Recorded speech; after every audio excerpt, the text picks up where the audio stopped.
우리가 사실 이렇게 신앙이 초짜일 때는 하나님께서 제법 시험을 하시고 우리의 신앙을 테스트하시면서 우리를 자라게 하신다는 사실을 우리가 보편적으로 받아들이고 있습니다.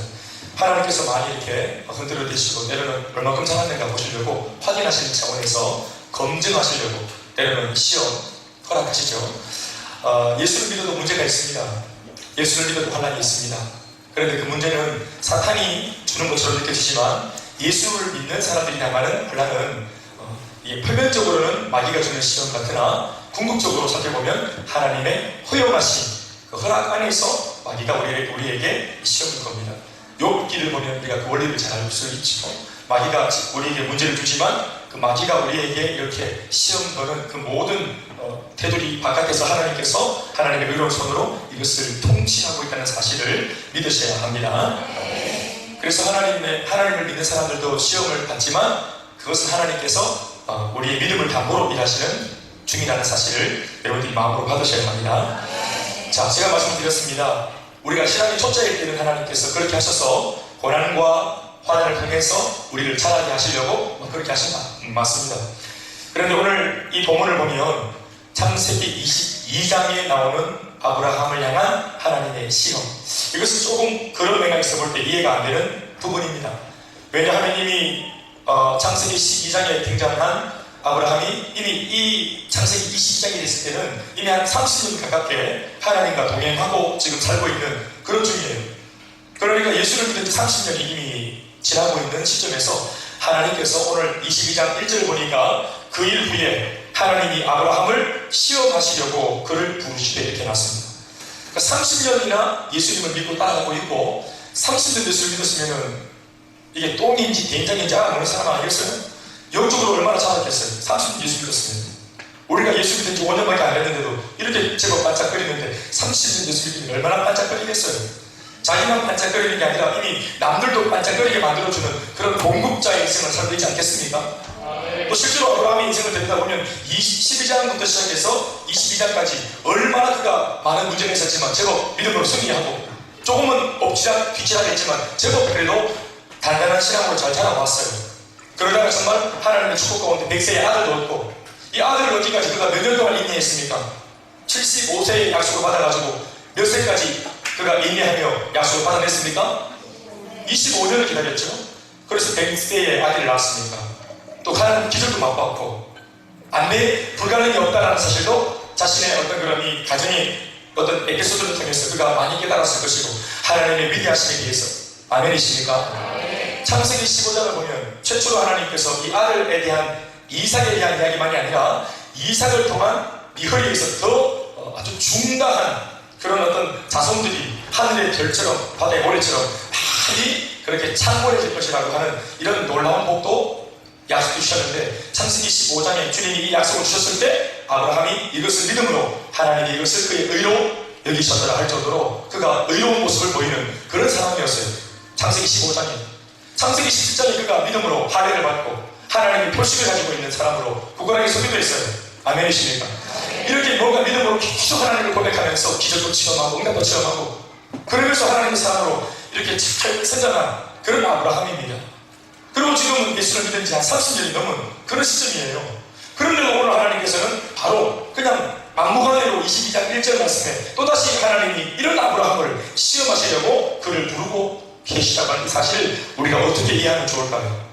이 이유는 약 두 가지로 해석할 수 있습니다. 두 가지. 제가 보는 관점은 두 가지인데 혹시나 여러분들이 서너 가지로 더 이해가 될 수 있으면 참 좋겠다 싶은데 오늘 두 가지로 한번 정리해보면 첫 번째 이유는 뭐냐? 더 부어주실 은혜와 축복이 남아있기 때문에 그렇습니다. 시험을 30년째 예수를 믿고 있으나 다시 한 번 더 이 30년짜리 이 신앙의 사람을 흔드시는 이유가 뭘까? 더 주실 축복이 남았기 때문입니다. 뭔가를 더 검증하기 위함이 이게 목표가 아니라 1차적으로는 검증하는 테스트인 것처럼 보이지만 검증하고 난 뒤에 주님의 본심과 의도가 뭘까요? 무엇인가를 또다시 부어주시고자 하는 의도가 깔려있는 것입니다. 그러니까 검증하려고 하는 이유가 뭐냐? 시험을 주시고 검증하시는 이유가 뭐냐? 검증 이후에 무언가를 더 주실 것이 남아있기 때문인 줄로 믿으시기 바랍니다. 사실 우리는 우리의 마음으로는 이만하면 된다. 내가 30년 예수 믿으면서 25년 동안 인내하며 100살의 세상에 이렇게 기적 같은 아들을 내가 얻기도 했고, 내가 100세에 누군가의 아빠가 되기도 하는 이런 기적 같은 일을 경험한 것 대단한 거지. 물리를 그런 예수님의 그 어떤 초자연적인 경험담보다, 여리고성을 무너뜨린 경험담보다, 골리앗을 잡아들인 경험담보다 아브라함한테는 100살에 불가능했던 자신의 자식을 얻은, 내 아들을 얻은, 이래한 게 아니라 내 배에서 나온 내 씨를 얻은, 이것이 얼마나 큰 기적이고 축복이겠어요. 이 말하면 된다 싶지 않겠습니까? 그런데도 하나님은, 아브라함이 아니라 하나님은 더 주실 것이 있다고 말씀하십니다. 그래서 오늘 테스트하시려고 그에게 다가오십니다. 사실 아브라함이 100세에 이삭을 얻었는데 이제 아버지가 아니었잖아요. 누군가의 남편이었잖아요. 아브라함은 오직 누군가의 아들이었고, 게라라고 하는 아브라함의 아버지로부터의 아들. 아브라함은 누군가의 아들이었고, 누군가의 형이었고, 누군가의 동생이었어요. 4형제 중에서 둘째였거든요. 또 누군가의 남편이에요. 이런 이름은 가졌지만 단 한 번도 그의 생애에 누군가의 아버지였던 적은 없어요. 그런데 하나님께서 누군가의 아버지가 되게 하신 이 놀라운 기적과 축복을 부어주셨어요. 만약에 이삭으로 그가 만족했다면 이삭의 아빠로 끝났을 겁니다. 이삭의 아들로 끝났을 겁니다. 이 정도도 대단한 축복이지만, 그런데 하나님은 고집을 부리십니다. 나는 네가 이삭의 아빠가 아니라 열국의 아비가 되기를 원한다.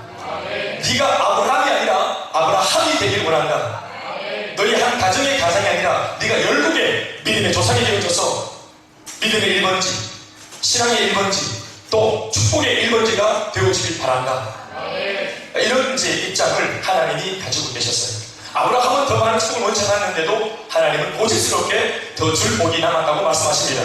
그 복을 주기 위해서 오늘 시험이라고 하는 측면으로 그에게 다가서고 있습니다. 오늘 여러분들 가운데 내가 원치는 않지만 이 말하면 됐다, 이런 많은 시련을 이제 이기고 이 모든 문제가 잠잠해진 이런 복이 세상에 어디 있노?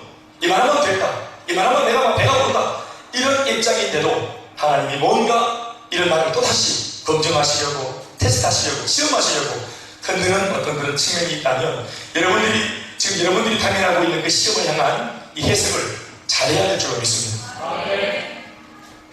두 번째, 30년 예수 믿고 있는 아브라함을 흔드시는 이유가 뭐냐? 그것은 아브라함이 신앙의 첫 모델이기 때문에 그렇습니다. 여러분, 아까도 말했지만 아브라함을 향한 하나님의 이 마음이 뭡니까? 네가 믿음의 조상 되길 원하시는 아버지의 마음이 있는 거예요. 신앙에도 스케일이 있는데, 하나님은 이 아브라함이 하나님을 믿는 이 신앙의 사람의 첫 번째 스케일, 이제 모델이기 때문에 그의 신앙의 이 스케일을 가장 맥시멈의 자리로 올려놓기 원했던 겁니다. 믿음의 조상이고 예수를 믿고 하나님을 믿으면 이런 정도의 축복을 받을 수 있다, 이 정도의 복을 받을 수 있다라고 하는 한계없는 축복, 거침없는 축복, 하나님을 믿으면 정말 잘 될 수 있구나 하는 이 모델이 되기 위해서 하나님께서 그를 첫 번째 모델이었기 때문에, 1번지였기 때문에, 그가 1호였기 때문에 더 많은 테스트를 통해서 그의 신앙과 수준을 승격시킬 필요가 있었던 것입니다. 그래서 그 수준이 엄격할 필요가 있었기 때문에 30년 예수 믿었지만 더 테스트받고 검증받고 연단될 필요가 있었던 것입니다. 그래서 그는 자신의 평생 끊임없이 하나님 앞에서 성장하고 자라야 한 아주 숙명적인 이런 부르심을 받았던 것입니다. 어쩌면 이것이 리더의 고충이자 더불어 리더의 특권이기도 합니다. 한 교회에 예수를 처음 믿어 달려가는 그런 사람들은, 소위 당대 믿음은 예수님을 믿되 그들이 그 가정에서, 가문에서 이루기 때문에 하나님을 믿어서 정말로 범접할 수 없는 축복을 하나님이 부어주시는 족족 많이 받을 필요가 있습니다. 변화되더라도 얼추 옷을 크게 변화되는 게 아니고 말투, 표정 이 정도 변화되는 게 아니라 사람이 완전히 새 것이 될 수 있다는 사실을 증명할 필요가 있는 것입니다. 우리 집에 내가 예수를 당대 처음으로 믿었다. 하나님께서 지금 이 정도의 축복으로 그치지 않을 겁니다. 여러분들 변화시키되 이 정도의 변화로 하나님 만족하지 않을 겁니다. 왜냐하면 여러분들이 누군가의 모델이 되어야 하기 때문에 그렇습니다. 더불어 이 말은 누군가가 지금 여러분들을 보고 있다는 거예요. 침묵하는 가운데 있지만, 안 보는 것처럼 보이지만, 지금 예수 안 믿는 내 남편이 은근슬쩍 예수 믿고 얼마나 잘 되나 보자니 하면서 지금 예수 믿는 아내를 지금 꼼꼼하게 생각하고 있는 중인지 몰라요. 1월달에 상승가를 타다가 2월달에는 좀 주가가 떨어지고 3월달에 달이 왠지 모르겠는데 또다시 살아났네, 이 여자가. 이러면서, 이 여자에서 미안합니다. 내 마누라가 살아났네. 3월, 4월, 5월은 신앙의 피크를 치면서 아주 그냥 너무 좋은 신앙으로. 왜냐하면 알아보니까 교회에 있어. 양육반인가 뭔가를 한다 하고. 이런 식으로 이제 그래프가 나오는데 이걸 예수 믿지 않는 주변의 사람들이 미안한 말이지만 체크한다. 안 좋게 말하면 관찰한다고 볼 수 있는데 체크하고 있습니다. 그런 가운데 표현하지 않았지만 우리가 변화되어도 정말 확실하게 변화되어지면 그들이 표현하지 않지만 도전받습니다. 우리의 눈빛이 달라지는, 우리의 말투가 달라지는, 우리의 인품이 달라지는 것을 말하진 않지만 친구 가운데 그들이 체크합니다. 그러다가 내가 도저히 내 논리와 이성으로 계산이 안 나올 정도로 우리가 변화되어지면 그때는 우리가 믿는 예수가 궁금해지기 시작하는 것입니다. 그리고 교회 만난 동료 달라지는 내 안의 모습을 통해서 교회가 궁금해지고 교회에서 무슨 일을 하는지 궁금해지기 시작하는 거예요. 제가 우리도 자기 부인을 예배당에 주일날 데려다주는 일을 하는, 자기는 안 들어오면서 바깥에 이렇게 태워주고 가는 이런 남편들이 어느새 우리 자물 형제 같은 경우도 하나 자매 남편 같은 경우도 예배당에 이렇게 와서 예배를 드리고, 내가 듣기로는 이번 주일도 예배를 드리러 온답니다. 할렐루야. 네, 자기 아이가 이제 유아 세례 받는다고. 이게 무슨 뜻인지 모르지만 부부가 함께 와야 된다는 정보를 듣고 지금 목욕 제의하는 준비하고 있다고 들었습니다. 제가 조정이만 만나봤는데 자기가 꼭 올 거라고 말하더라고요. 뭐 와야 오는 것이겠지만 올 줄 없습니다. 그러니까 우리가 신앙의 첫 모델이기 때문에, 우리를 닮은 사람이 재생산되기 때문에 우리가 맥시멈의 신앙을 우리가 도달할 필요가 있다는 것입니다. 아멘 되십니까? 우리는 개척교회입니다. 이제 5년째 들어섰지만 우리 교회에 처음 예수를 믿고 들어오는 초짜 신자들은 이제 올해가 태어나서 처음 보는 게 자기 언니인 것처럼 다른 교회를 가본 적이 없기 때문에 우리처럼 예수를 믿으려고 하는 것입니다. 우리가 잘하든 못하든 우리처럼 예수를 믿을 겁니다. 전도한 사람이 계속 자물고 졸고 침 흘리고 눈 모으면 그도 그렇게 하는 것입니다. 그런데 처음 왔는데 그냥 갱리성도도 손들고 이게 막 싫고 시래가 달달해져야지, 감동용을 해야지 싹 손들었는데 뭐 오자마자 그냥 손들고 찬양하고, 처음부터 오자마자 최교하고 통성을 들고 하는 걸 보면 그분도 처음부터 그렇게 하는 줄 알고 그렇게 하는 것입니다. 그러니까 처음부터 우리가 제대로 된 것을 보여줄 필요가 있습니다. 우리를 더 그렇게 세우기 위해서 하나님이 우리에게 그런 수월치 않은 그런 시련을 주신다고 믿습니다. 이 두 가지를 잘 붙들 수 있을 겁니다. 22장 1절에 그 이후에 하나님이 아브라함을 시험하시려고 그를 부르시려 했습니다. 그랬더니 아브라함은 여기 있습니다 라고 대답을 했고요. 그리고 또 좀 더 나가서 이 말씀을 듣다 봅시다. 하나님께서 아브라함에게 주신 시험은 단 한 가지 명령인데요, 이 명령에 그가 얼마나 어떻게 반응을 보이나 하는 것이 시험이었습니다. 그러니까 이 시험을 마귀가 준 게 아니라 어떻게 보면 하나님이 시험을 주시는데, 초보의 자리에서 성숙의 자리로 네 모든 초보의 자리에서 얻었던 기득권을 포기하고 더 잘하고 더 장성한 분량의 자리로 네가 돌파해 나갈 수 있는가를 보고 싶은 하나님의 어떤 의도가 있었다고 보는 것입니다. 하나님이 아무튼 설명 없이 명령을 내리시고 미션을 주시는데 아브라함이 그 미션 앞에 반응합니다. 하나님께서 아브라함에게 주셨던 명령은 한 가지입니다. 그것은 이것입니다. 바로 이삭을 번제로 바쳐야 합니다. 왜 바쳐야 하는지, 어떻게 바쳐야 하는지, 이유가 뭔지, 이 일 후에 네가 어떤 유익이 있을 것인지, 또 바친 이 이삭을 내가 어떻게 하겠다는 이런 전혀 아무런 정보를 주지 않고 하나님이 거의 완전히 일방적으로 30년이나 하나님 앞에 순종하고 달려오고 있는 이 아브라함한테 하나님께서 단도직입적으로 아주 일방적으로 요구하십니다. 내가 100세 때 네게 주었던 그 선물 내게 다시 돌려내라, 그렇게 말씀하셨습니다. 2절 말씀 다같이 읽어보시겠습니다. 2절 시작.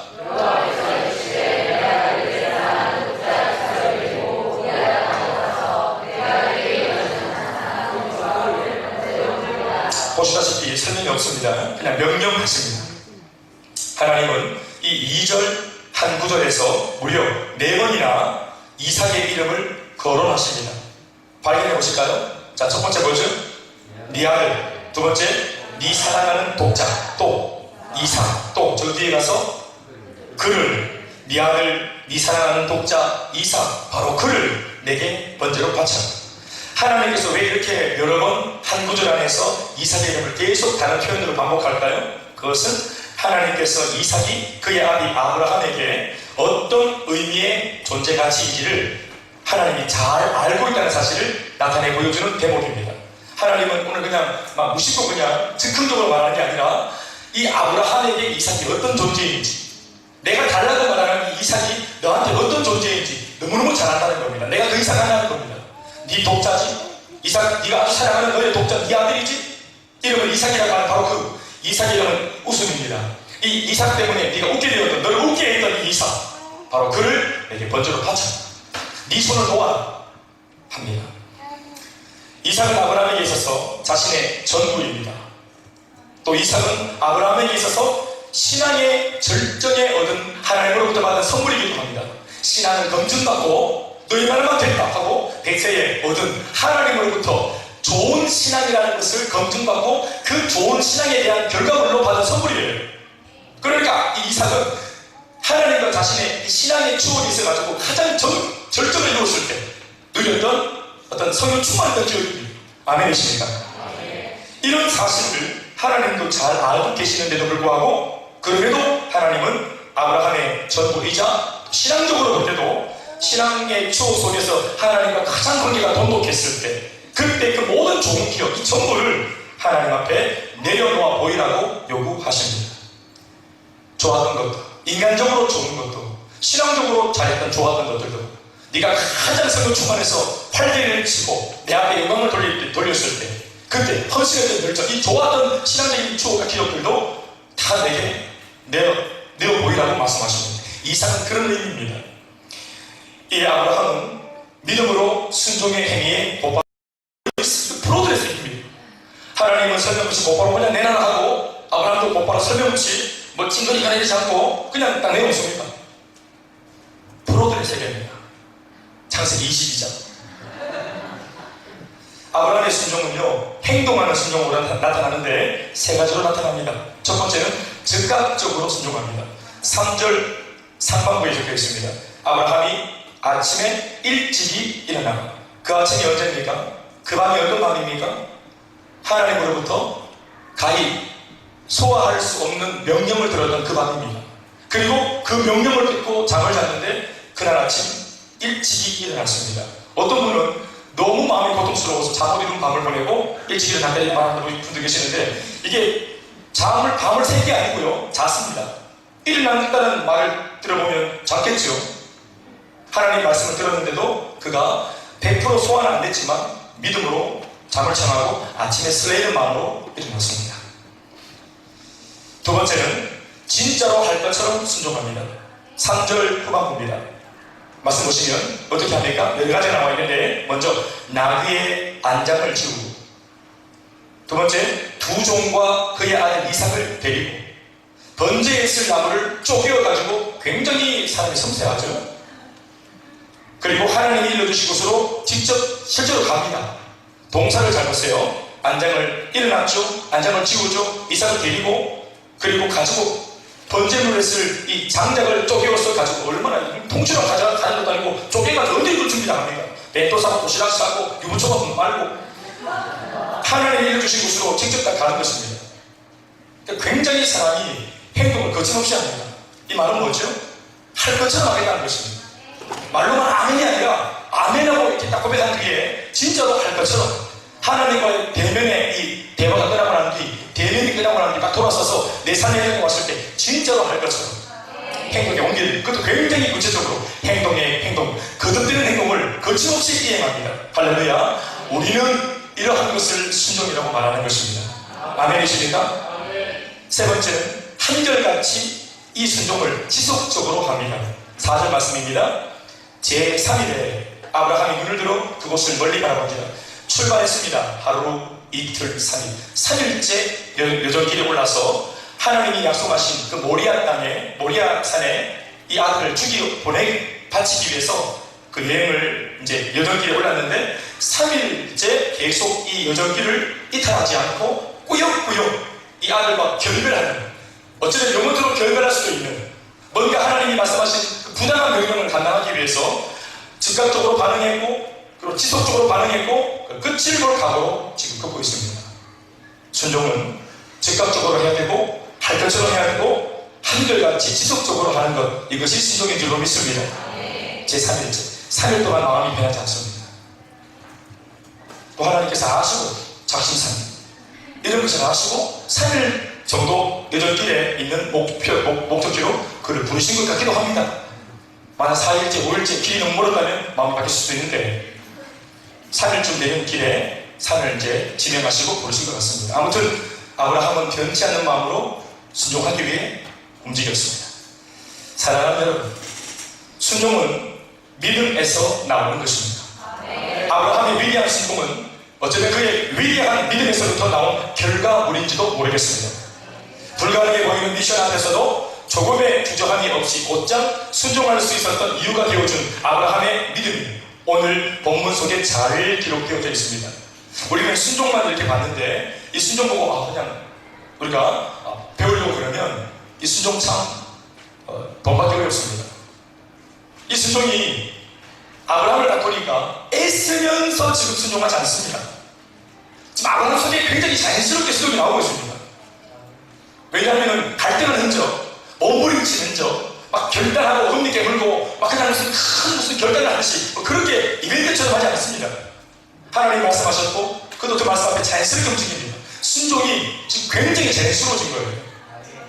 그런데 그 순종이, 그러니까 그 순종을 놓고 우리가 따라가려면 우리에게 굉장한 과부하가 걸릴 수밖에 없습니다.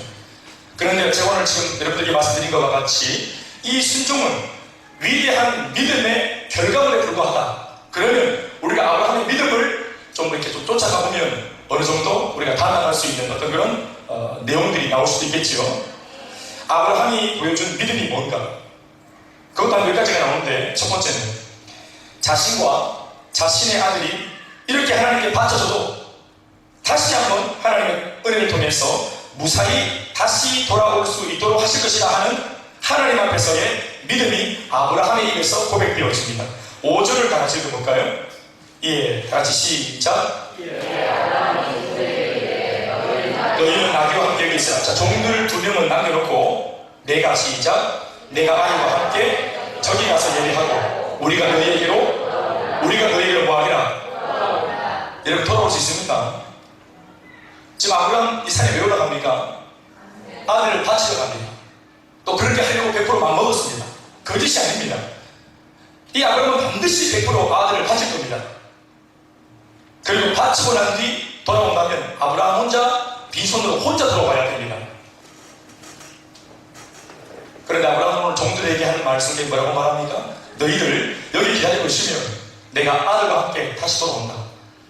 아들과 함께 다시 돌아온다는 말은 모리아산 정상까지 안 가고 요령을 부리고 요행을 꿈꾸고 뭔가 거짓되게 행동해서 하는 척 하다가 아들 데리고 도망오겠다는 그런 말일 수 있는데 아브라함의 말에 뭐가 담겨져 있습니까? 예배하고 오겠다는 것입니다. 예배를 완료하고 오겠다는 거예요. 예배에 뭐가 필요합니까? 번제가 필요하죠. 내 아들을 완전히 번제물로 바쳐서 완벽한 예배를 하나님께 다 드리고 난 뒤 그럼에도 나는 내 아들과 함께 우리가 다시 너희에게로 돌아올 것이라고 그런 믿음을 고백합니다. 할렐루야. 여러분 이것이 바로 믿음입니다. 이런 믿음이 있으니까 순종할 수 있는 것입니다. 내가 하나님께 다 드려도 하나님이 돌아오게 하실 줄 믿는 것입니다. 여러분 우리가 하나님께 뭔가 막 한 세계를 의탁하면 하나님이 내 세계를 다 들어서 다 써줄 것 같아요. 하나님 아프리카를 내가 뭐 섬기겠으면 진짜 나를 들어가지고 아프리카를 보내가지고 내 인생 전체를 아프리카에 쏟아붓고 막 소진하고 막 지네를 다 뽑아버리고 막 마사지처럼 같이 막 염소 군대 군대 보고 피 빨아먹고 막 이러니까 완전히 내 인생 내 젊음 다 그냥 주님이 다 뺏어갈 것처럼 느껴지지만 우리가 바칠 때에 주님께서 이 모든 것을 어떠한 방법으로든지 우리에게 돌아오게 하실 줄로 믿으시기 바랍니다. 어떤 이들은 말합니다. 이것이 바로 아브라함이 가지고 있는 부활의 신앙입니다. 나는 바치지만 나는 주님께 다 드리지만 하나님은 반드시 이것을 되돌려 주실 것이라고 하는 하나님을 향한 깊은 믿음과 신뢰의 고백이 이 고백 속에 담겨 있습니다. 따라합시다. 우리가 너희에게로 돌아오리라. 믿습니까? 내가 하나님께 다 드려도 주님께서 우리에게 손해가 보지 않는 인생으로 돌이키게 하실 줄로 믿습니다. 아브라함은 하나님이 자신에게 주신 기적의 아들 이 이삭이 어떤 의미의 자식인 줄을 아브라함 자체가 잘 알고 있었습니다. 이것은 연관이 있어야만 해석할 수 있는 그런 어떤 부분입니다. 자, 아브라함이 믿음 없었다면 그냥 하나님이 내게 선물을 주셨구나, 선물 할 건데, 아브라함이야말로 하나님이 백세에 주신 이 이삭이 나한테 어떤 의미인지를 아브라함이 알고 있습니다. 보통은 선물을 받으면 선물 자체에 몰입하는데, 이 아브라함은 선물 자체가 어떤 의미인지도 알고 있고, 무엇보다 선물을 방송해서 선물을 주신 하나님을 제대로 보고 있습니다. 이게 아브라함이 우리와 다른 제일 큰 차이입니다. 우리가 아주 오랜 동안 학수고대 하던 기도 제목이 여기다 깨어지면 우리는 바로 그 순간 기도 자리를 들고 일어나서 시급했다면서 기도한다고도 시급했지만 이 문제 때문에 시급했는데 다시 이런 문제 없게 바란다. 잘 보십시오. 예수를 믿는데 식구들로부터 고난과 박해와 모욕을 당하면서 욕먹으면서 신앙생활을 오랫동안 하다가 우리 가족들이 이제 다 예수 믿고 구원받아서 한 믿음의 가정이 되었어요. 자, 뭐가 사라졌죠? 고난과 핍박이 사라졌죠. 자, 그럼 이 사람이 한 10년, 20년 고난당하다가 결국 응답되어서 우리 집이 다 예수 믿게 되었어요. 자, 그러면 아까도 말했지만 고난이 사라졌어요. 핍박이 사라졌어요. 자, 이런 사람이 다시 핍박과 고난이 있는 자리로 가능할까요? 안 가려고 하는 것이 인지상정입니다. 왜요? 시급했기 때문에, 많이 다녀왔기 때문에, 보상심리 때문에 이제는 좀 누리자 하는 마음이 생깁니다. 그런데 하나님께서 10년이나 20년 동안이나 그에게 고달픔과 시련과 고통을 주신 이유는 다른 데 있습니다. 너 이제 한 10년 고난당하면서 예수 믿었는데 고생했다, 이제 끝. 이게 아니라 10년 만에 그렇게 어려움을 그치게 주신 하나님의 의도는 뭐냐 하면 이제 고난에 대해서 그가 어느 정도 연단되었다고 보고 이제 이 가정의 문제는 하나님이 해결해 주시면서 네 문제는 끝났지만, 너의 문제는 끝났지만 아직까지 너처럼 예수 믿지 않는 다른 이런 불신자 가정 속에서 고달프게 예수 믿는 사람들의 아픔이 뭔지 누구는 알아요? 이 사람은 잘 알고 있죠. 왜요? 10년이나 20년 동안이나 그것을 연단받았기 때문에 그 홀로 외롭게 예수 믿는다는 게 뭔지 알아요, 몰라요? 짝믿음의 고통이 뭔지 알아요, 몰라요? 남편한테 갈굼당하면서 예수 믿는 게 뭔지 알아요, 몰라요? 아는 거예요. 그런데 이 사람이 10년 동안 그냥 재수 없어가지고 응답이 안 되는 게 아니라 하나님이 일부러 보류하셨다고 보면 되는 거예요. 그리고 그런 동일한 문제는 이렇게 훈련되어진 이 사람만 해결할 수 있는 거예요. 아멘이십니까? 우리가 이런 것에 눈을 떠야 합니다. 그러니까 난 고난이 정말 이제 정말 시급했다, 정말 은기난다. 죄송합니다. 이 사투리라서 오래된 사투리다. 이 무슨 말인지 아시겠어요? 네. 질렸다 이런 말. 고난에 질렸다.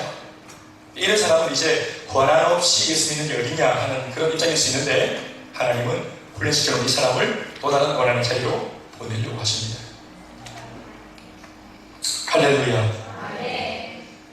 아무튼 이 아브라함은 부활의 신앙으로 고백을 하고 있습니다. 무엇보다 아브라함은 자신에게 주신 이 이삭이 어떤 의미인지 잘 알고 있습니다. 이삭을 주신 분도 하나님이시고 이삭을 오늘 달라고 말씀하시는 분도 하나님이라는 사실, 아멘이십니까? 이삭은 비록 아비인 아브라함의 자신의 자식이지만 그 소유권이 하나님께 있다는 사실을 아브라함은 정확하게 알고 있었습니다. 내게 준 선물이지만 내 거라고 주장하지 않고 주신 분이 얼마든지 요구할 수 있다는 사실을 아브라함은 인정하고 있습니다. 할렐루야. 로마서 4장 18절에서 22절을 보면 아브라함이 이삭을 처음 받을 때 그의 마음속에 있었던 신앙이 어떤 신앙이었는지 로마서에 있는 이 바울이 이 아브라함의 신앙을 잘 해석해 놓았습니다. 우리 한번 다시 말씀 보시죠. 로마서 4장 18절에서 22절 말씀 시작. 이는 네 후손이 이와 같으리라 하신 말씀대로 많은 민족의 조상이 되게 하게 하십니다. 그가 100세나 되어 자기 몸이 죽은 것 같고 사라의 태가 죽은 것 같음을 알고도 믿음이 어떻게 되었다? 믿음이 약하여지지 아니하고 믿음이 없어 하나님의 약속을 의심하지 않고 믿음으로 견고해져서 하나님께 영광을 돌리며 약속하신 것을 또한 능히 이루실 줄을 확신하였습니다. 아멘이십니까? 마지막 20절 시작. 그러므로 그것이 그에게 의로 하나님을 믿는 그 믿음을 하나님이 너 의롭다, 의로워 느껴주셨다 이 말입니다. 아멘이십니까? 믿음이 약해지지 않고 의심하지 않고 불가능한 가운데서도 더욱더 하나님을 바라고 믿기로 결단했던 이 믿음과 이 의로움 때문에 백세의 아들을 얻은 줄로 믿습니다. 그러니까 아브라함 보세요. 이삭을 받을 때 믿음을 통해서 믿음의 결과물로 아들을 받은 겁니다. 그냥 받은 선물이 아니고 아브라함은 멍청한데 하나님이 불쌍해서 아들 준 게 아니고 하나님을 향하여서 이렇게 거침없는 믿음을 고백했단 말이에요. 하나님은 죽은 자를 살리신 하나님이시고 없는 것을 있는 것처럼 부르실 수 있는 창조주라는 사실을 그가 고백했단 말이에요. 이 믿음을 보고 하나님이 그에게 아들을 줬단 말입니다. 더불어 히브리서 11장 17절 19절 말씀 보시면 이제 이삭을 바칠 때에 아브라함의 신앙도 히브리서 기자가 평가하고 있습니다. 시작. 아브라함은 시험을 받을 때 믿음으로 이삭을 드렸으니. 자, 이삭을 드릴 때 뭐로 드렸다? 그래요. 믿음으로 이삭을 드렸다고 말하고 있어요. 또 시작. 그는 약속을 받은 자로 그 외아들을 드렸느니라. 그에게 이미 말씀하시기를 네 자손이라 칭할 자는 이삭으로 말미암으리라 하셨으니 그가 하나님이 능히 이삭을 죽은 자 가운데서 다시 살릴 줄로 생각하지만 비유컨대 그를 죽은 자 가운데서 도로 받은 것이니라. 아멘이십니까? 자, 저 보세요. 이 말씀 중요한 말씀인데 저 보시고 계시죠? 이거 좀 어려운 말씀이니까 잘 들으셔야 돼요. 비싼 말씀입니다. 아브라함이 믿음의 조상이 된다 그러면 자, 수많은 자손들이 나온다 그랬죠? 할렐루야. 저 보십니다. 여기에는 두 가지 의미가 있어요. 육적인 자손도 말했고요. 하나님이 영적인 아브라함의 자손도 말한 거예요. 자, 아브라함의 육적인 자손은 누굽니까? 이삭, 야곱, 그리고 12아들 이렇게 나오는 이스라엘 백성들 전체를 말하는 거죠. 오늘날 이스라엘 전체 족속들은 다 누가 조상입니까? 아브라함의 조상입니다. 그럼 아브라함의 영적인 후손들은 누굽니까? 영적인 후손들은 예수님을 믿는 모든 믿음의 사람들이 국가를 초월하고 민족을 초월해서 모두가 다 영적으로는 아브라함의 자손입니다. 아멘, 아멘. 영적으로, 육적으로 이 많은 자손들을 아브라함이 얻게 될 건데 이 아브라함의 이 많은 자손들을 얻게 만들 수 있는 첫 번째 키가 뭡니까? 이삭입니다. 여러분, 첫 번째 아들이 나타나야 후손이 나오는 거 아니에요? 하나님께서는 바다의 모래같이 하늘의 별같이 수많은 영육간에 너희 자손이 나올 거라고 말했는데 이 이삭을 통해 첫 아들이 나와야 얘가 또 결혼을 하고 야곱을 낳고 또 야곱은 12명을 놓고 이래가지고 막 씨가 번져가는 거 아니겠어요? 그러니까 우리 가문이 만들어지려면 나아가면 첫 번째 누가 있어야 돼요? 나 혼자 합니까 지금? 첫 번째 누가 있어야 돼요? 첫 아들이 있어야 되잖아요. 약속은 이렇게 해놓고 하늘의 모래, 하늘의 별처럼 바다의 모래처럼 이렇게 해놓고 그 성을 약속해놓고 이삭을 줘놓고는 다시 죽여서 바치라는 거예요. 그럼 하나님께 이삭을 바치면 하늘의 별, 바다의 모래 같은 약속은 어떻게 되는 거예요? 그렇게 웃긴 것은 하나님은 거짓말을 못하시는 분이거든요. 그럼 이게 이런 이 어폐를 어떻게 할 거예요? 이게 말이 안 맞잖아요. 앞에가 어폐가 있는 말이잖아요. 수많은 민족이 있으려면, 자손이 있으려면 첫 아들들이 있어야 되는 거예요. 그런데 그 첫 아들을 달라는 거예요. 그러니까 아브라함이 어떤 배짱이 있었냐면 이삭이요? 이삭 바치라고요? 그가 생각한 게 뭐냐 하면 하나님의 약속인 거예요. 분명히 하나님께서 내게 복음 준다고 말했고 이렇게 창대하고 광대하고 위대한 복을 약속하신 그 하나님이 거짓말 못하는 거 주님이 이렇게 약속을 몇 번씩 하고 첫 아들을 달라.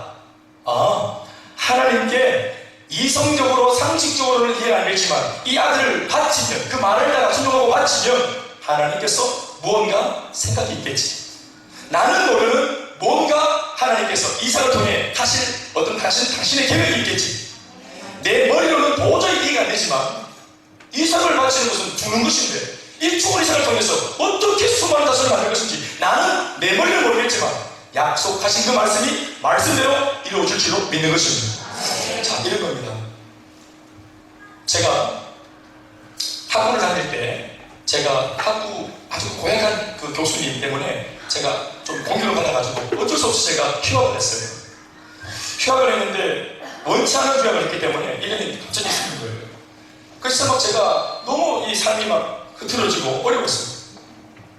또 그때 막 사람들이 또 이제 저를 떠나가고 또 이제 후배들이 떠나가고 되게 외로운 시절을 보냈던 그 명년이 있었는데 그 첫 번째 때 정말 외롭고 어떤 느낌이 들었냐면 하나님께서 나를 그냥 좀 이렇게 좀 시험을 주신다 뭐 연단을 하신다 이런 느낌 정도가 아니라 개구리를 다리를 딱 잡고 쫙 벌려가지고 땅바닥에 노바닥에 던지면 어떻게 됩니까? 이걸 패대기 시작하는 패대기 뭐 연단한다 이런 정도가 아니라 개구리를 딱 돌려가지고 땅바닥에 팍 던지는 애가 완전히 패대기 시듯이 나를 완전히 패대기 시다는 느낌을 받을 정도로 상황적으로 또 관계적으로 하나님께서 또 경제적으로 완전히 굽이고 쫙 너무 외롭고 고독하게 만드셨어요.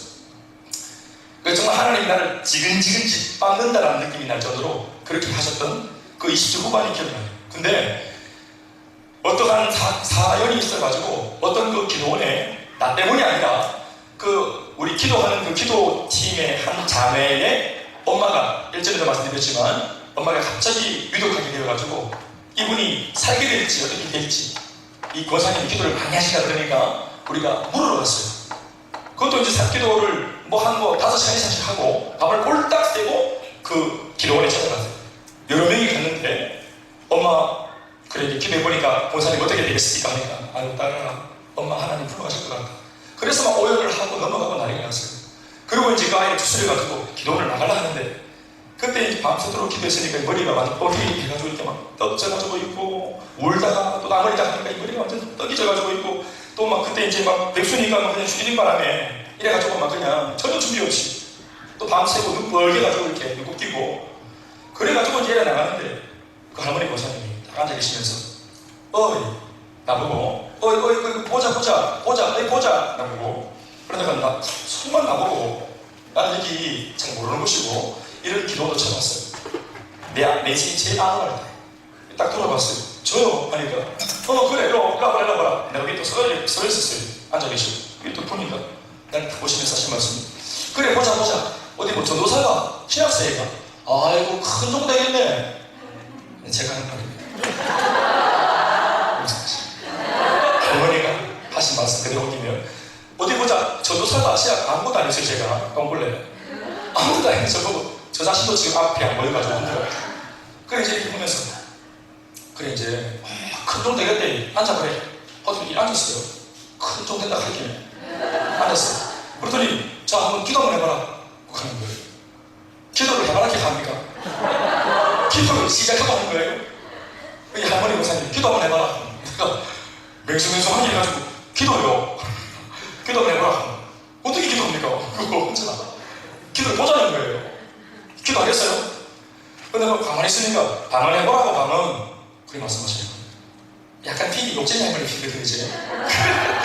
눈치를 그렇게 보면서 지주고 목소리로 이제 방언을 듣기 시작하는데 더 크게 했더니 막 크게 했어요. 했더니 그 방언을 이렇게 해석하시면서 저한테 이렇게 위로가 되는 말씀을 해주시는 거예요. 고등학교 2학년 때 교회에 어설프게 와가 예수 믿고 하나님 은혜를 많이 주셨으나 또 주의 종으로 불러주셨으나 이게 육신의 아버지를 용서하지 못하고 속에 한이 많고 분노가 많고 이 아픔을 하나님 용서해주고 달래달라고 우리 육신의 아버지가 미워지지 않도록 아버지를 용서하는 마음을 달라고 내가 그런 일을 하고 있는지 몰랐는데 방언을 막 나는 내가 하는 방언을 처음 들어봤어요. 해석을 나는 우리 아버지 억수로 미워했는데 한국말로 우리 아버지를 위해서 기도한 적이 없어요 제가. 그런데 내가 방언으로 우리 아버지를 위해서 이렇게 기도하고 있었던 모양이에요. 그래서 내가 그 해석을 딱 들으면서 그때부터 막 통곡이 일어나요. 그러면서 사실 아버지를 되게 사랑하고 싶었거든요. 근데 그 권사님이 그렇게 해석을 이제 그걸 통역을 해주시는데 내가 그런 기도를 한지 몰랐어요. 그래서 이제 마지막에 하나님 앞에 귀하게 쓰일 수 있는 종이 되게 달라고 기도했어요. 자, 아브라함처럼 약속을 받았어요. 저는 여기서 하나님 말씀을 받았거든요. 큰 종 되겠다. 그런데 그 다음날 아침에 딱 눈 뜨니까 저는 작은 종도 아니었어요. 일단 종이 아니었어요. 제가 그냥 백수 건달이었어요. 쉽게 말하면 아무것도 없는 아르바이트도 뭐 어디 뭐 불러주는 데도 없고 아무것도 없어요. 또 저희 집 반지하에 제 방은 창고에 그침 다 넣어놓고 내 아사랑 안 먹으면 그게 내 편인 거예요. 불도 없어요. 그래서 겨울에도 이거 이제 파카 몇 개나 입고 이제 누워가지고 자면 입에 이제 이 연기가 입으로 쫙 올라가는 거예요. 그러면서 이제 창고 안에서 이제 이 짐더미 속에 누워가지고 이 짐인지 내인지 이렇게 섞여가지고 나도 짐이고 그 짐도 짐이고 내가 누워가지고 되뇌는 거예요. 큰 종 되겠다. 하나님 큰 종인지 작은 종인지 모르겠지만 주님 나라 위에 쓰임받은 사람이 될 수 있도록 은혜를 베풀어 달라고. 그리고 이제 창바닥에 누워서 막 기도했던 게 기억이 나요. 그리고 오늘 어느덧 이렇게 교회 안에 교회가 개척되어서 이렇게 눈을 마주치는 이게 무슨 말인지 알아먹고 있는 같은 말 같은 마음 같은 뜻으로 같은 비전을 공유하고 말 안 해도 사랑하는 줄 알아먹는 여러분들과 함께 오늘 이 약속의 말씀을 함께 나누고 있는 이 자리에 주님이 부르신 줄 믿습니다. 큰 종 아닙니다. 상관없습니다. 대단한 일을 한 사람 아니라도 괜찮습니다. 하나님이 이렇게 불러주신 것만 해도 얼마나 감사한지 모르겠습니다. 아브라함을 보십시오. 이삭을 주실 때 하나님 앞에 믿음으로 고백해서 받았습니다. 아브라함이 이삭을 바칠 때도 믿음으로 바치려고 하고 있습니다. 여러분, 아브라함은 이삭에 의해서 마음이 움직이는 사람 아닙니다. 선물 따위에, 응답 따위에, 축복 따위에 흔들리는 사람 아니었습니다. 하나님의 응답을 주시든 안 주시든, 축복을 주든 안 주든, 이 아들을 주든 안 주든 약속의 말씀을 신뢰하고 믿는 사람, 하나님을 믿는 사람이었습니다. 선물을 주셨기 때문에 더 사랑하는 게 아니고 선물을 주든 말든 아무 상관없이 하나님의 약속, 하나님이 기뻐하시는 때에 하나님의 방법으로 이룰 수 있겠지 하는 그 대단한 배짱과 믿음이 있었습니다. 그래서 받을 때도 믿음으로, 달라고 할 때도 믿음으로, 어차피 주님의 것이니까.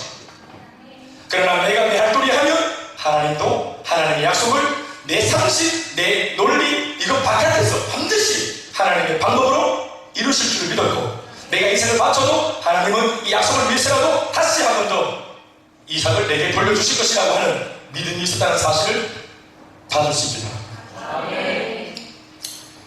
뭐 더 이상 뭐 더 필요하겠습니까?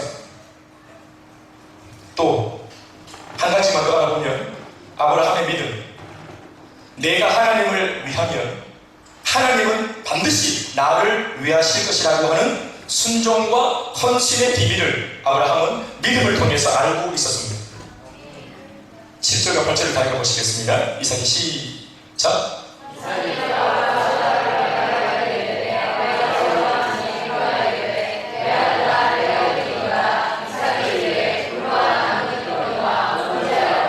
이삭이 묻습니다. 불과 나무는 있는데 이 불과 나무가 같이 불이 붙어서 태울 하나님께 드리 번제할 어린 양은 어디 있습니까? 묻습니다. 그때 아브라함이 대답합니다. 시작.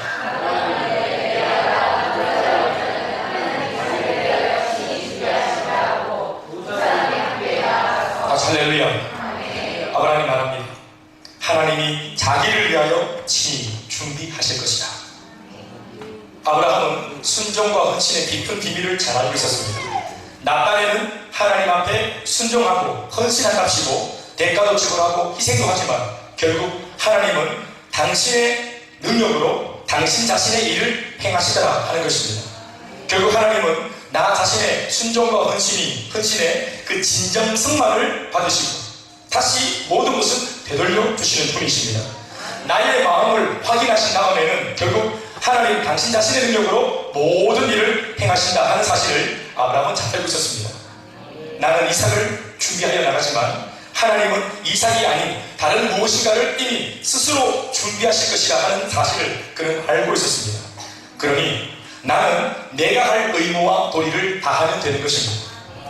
그러나 아브라함처럼 하나님을 잘 알면 이렇게 반응할 수 있는 반면 우리들은 세상적인 경험을 더 많이 알고 있는 바람에 계산이 많아지고 생각이 많아지는 우를 범하는 경우가 많습니다. 그래서 순종과 헌신을 요구하시는 하나님을 오해할 때가 많습니다. 헌신하고 순종하면 정말 내 것을 다 빼앗아가시는 아주 야속한 하나님으로 알고 있습니다. 그러니까 순종과 헌신이 더딥니다. 계산도 많아집니다. 그러나 아브라함은 알고 있었습니다. 내가 지금 이삭을 번제물로 데려가지만 하나님은 내가 준비한 이삭 말고 이 번제물을 스스로 친히 준비하실 것이라고 하는 사실을 아브라함이 알고 있었습니다. 아멘이십니까? 내가 아는 하나님이 내가 경험한 하나님이, 알고 있는 한 내가 경험한 하나님이 그런 야속한 하나님, 그런 말도 안 되는 하나님, 나를 볼틀거리는 하나님, 내 것을 다 빼앗아가는 하나님 아니라는 사실을 아브라함은 알고 있었어요. 그러니까 겁없이 헌신할 수 있는 겁니다. 여러분, 진짜로 우리가 하나님을 향하여 순종할 수 있는 비결이 뭡니까? 하나님을 얼마나 잘 아는가입니다.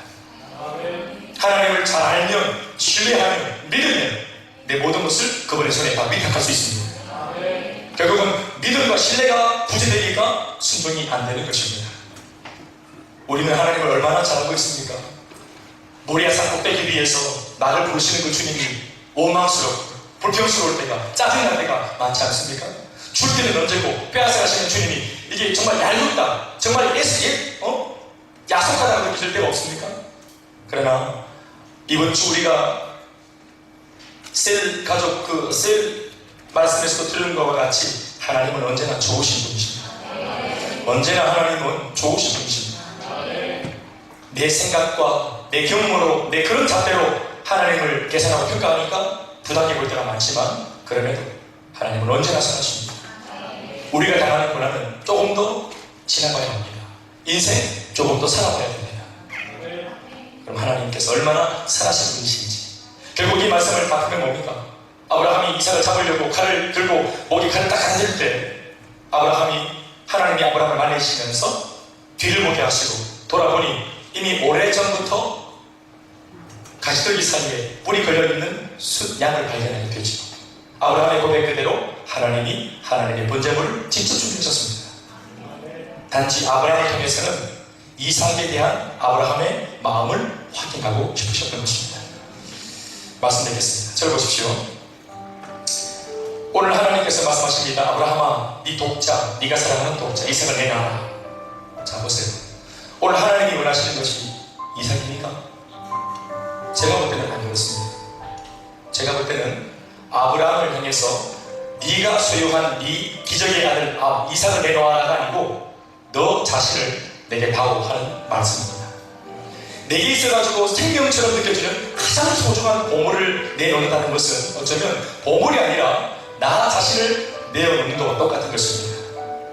만약 하나님이 제게 있어서 큰딸, 작은딸, 막내딸을 달라고 말씀하시는 것은 내가 내 생명보다 사랑하는 아이들이기 때문에 나를 달라고 하는 것과 같습니다. 내가 그 아이를 내놓기 위해서는 나를 죽여야 합니다.